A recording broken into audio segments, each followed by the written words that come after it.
Persona teve muitas adaptações para anime, e todas elas foram, no mínimo, decepcionantes. Mas hoje eu vou falar de outra. Uma adaptação para anime que parece ter sido esquecida pelo tempo. Hoje eu quero falar de Trinity Soul, que é um anime que foi transmitido de janeiro a junho de 2008 e se propunha a ser uma continuação de Persona 3. E não diferente dos outros, é bem horrível. Em Persona Trinity Soul, a gente vai acompanhar a história de Shin Kanzato e o seu irmão, Jun, que se mudam para Yanagi para morar com Ryo, seu irmão mais velho, que é o delegado da cidade, e um baita babaca. Enquanto isso, tem ocorrido vários casos de síndrome da apatia lá no Persona 3, e de reverse, onde corpos aparecem virados do avesso. Quando Shin entra na escola, não demora muito, e com não demora muito eu quero dizer que instantaneamente ele vira melhor amigo do Takuro, da Megumi e da Morimoto. Com isso, ele aprende sobre uma nova moda entre os adolescentes, tirar a sombra. E, por favor, não me pergunta o que é isso, eu só sei que tem uma conotação sexual muito desconfortável. Depois disso, não demora muito para o Shin entrar em contato com um dos vilões, que estão removendo as personas das pessoas e causando os casos de reverse e de síndrome da apatia. E nesse encontro ele acaba despertando a persona dele. Essa é a premissa básica de Trinity Soul. Depois disso, a série se divide em 3 arcos. O primeiro, que é sobre os personagens principais despertando as personas e para nos apresentar ao mundo e aos conceitos da série. É nesse arco que a gente vai conhecer e se apegar aos personagens. Ou deveria conhecer e se apegar aos personagens, porque... os personagens não têm desenvolvimento nenhum. A amizade entre eles ou já existe desde antes do anime, ou surge do nada. E quando ele tenta fazer algum evento para desenvolver os personagens, a única mudança que acontece é que agora ele tem uma persona, só. Outro objetivo desse arco é fazer com que você se importe com o Ryo, o irmão escroto do protagonista. Só que é muito desproporcional o tanto de babaquice que ele faz com os irmãos e as ações de decência humana básica que ele faz para tentar balancear isso. O único episódio que consegue não justificar, mas te faz entender por que ele é desse jeito é o episódio 24, e o anime tem 26. E isso não seria um problema se o roteiro não dependesse que você tenha uma empatia por ele pro último episódio dessa primeira parte. Eu não quero entrar em spoilers ainda, mas nessa primeira parte tem uma grande luta que é bem importante. Então é hora da gente falar sobre as personas, sobre as lutas nesse anime. Não diferente do resto, é horrível. As personas são transparentes, você não consegue ver e nem entender o que está acontecendo. É tudo raio, espada, e acabou. Outra coisa interessante é que o poder dos protagonistas continua o mesmo do começo ao fim. O protagonista é foda e os colegas dele não fazem absolutamente nada. E até tem uma sequência de treinamento, mas elas não resultam em absolutamente nada. Mas, pelo menos, o design das sombras e das personas é legal, né?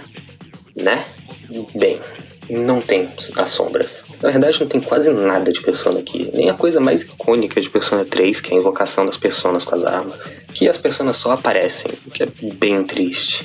E o que é mais triste ainda é que não tem nada de Persona aqui. Nem clima, nem a música, nem nada. A única coisa que justifica esse anime ser chamado de Persona é que aparece um personagem de Persona 3, aparece a síndrome da apatia e as personas. Fora isso, não tem por que esse anime ser chamado de Persona. O que não seria um problema se a história, o roteiro, os personagens fossem bons. Mas eles não são. Mas eu ainda não falei da bagunça que é o roteiro desse anime. E pra falar disso eu tenho que seguir pra próxima parte. Então daqui pra frente teremos spoilers. Então se por algum motivo você ainda quer assistir esse desenho, fique avisado. No final da primeira temporada, o Ryo luta com o chefe dos Marebito, que é a organização que está retirando a persona das pessoas. E eu não lembro o nome dele porque isso é o quão esquecível os vilões são. Ele acaba perdendo e a Eiko, que é a amiga de infância que todo mundo ama por algum motivo, morre. E daí ele desaparece. E pra tomar o lugar dele e abafar a situação dos reverse, aparece o nosso garoto, o Best Boy, Akihiko Sanada. É nessa parte do anime que acontece o grosso do conflito com os Marebito e grande parte do desenvolvimento da relação do Shin com o Jun. Só que o mais evidente dessa parte é o quão quebrado o roteiro desse anime é. Aqui ele começa a contradizer coisas estabelecidas em Persona 3 e a criar uns backgrounds sem pé nem cabeça para a origem da síndrome da apatia e a origem das personas. Além de que eles vêm falando o perigo que o plano dos Marebito representa para o mundo, mas em momento nenhum eles explicam o que ele é. Você simplesmente não se importa com o conflito porque você não sabe o que está em jogo ali, o que está em risco. Você só sabe que ele tem que expedir os vilões porque o Akihiko, e esse cara, falaram que eles são do mal. E porque eles matam pessoas, o que é um motivo bem válido.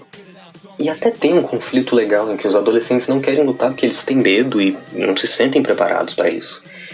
E é muito legal, mas o problema é que não é desenvolvido. Eles simplesmente esquecem isso de uma hora para outra e Isso é um problema constante em Trinity Soul.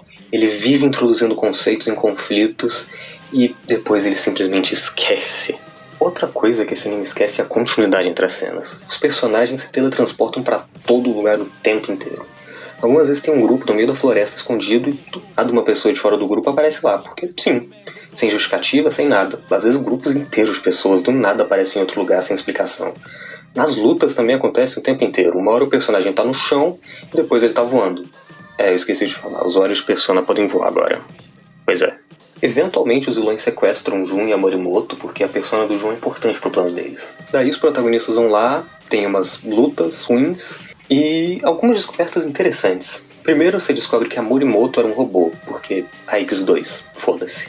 E que a guria de vermelho que vivia aparecendo no anime todo e estava manipulando o Jun, na verdade é filha do chefe da organização. E tem um clone. Um clone. E que todo o plano era pra, na verdade, reviver a filha dele no corpo do clone. E ela ia virar uma deusa. Eu acho que é isso, o anime não se preocupa em deixar claro. E aí a gente finalmente chega na terceira parte, que é argumentavelmente a melhor parte do anime. Mas tem um episódio aqui que eu quero falar sobre. Depois que a Morimoto descobre que ela é um robô criado para espalhar brincadeira de tirar a sombra, que por sua vez servia para descobrir pessoas com personas, ela tem um breakdown e desaparece.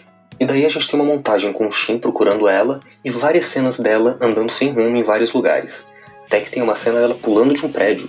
E daí você acha que ela morreu. Mas não, porque o Shin encontra ela no parque depois. E lá eles têm uma cena bem bonitinha. Até que o Shin recebe uma ligação, que diz alguma coisa que choca ele. Daí ele olha pra Morimoto e ela tá morta.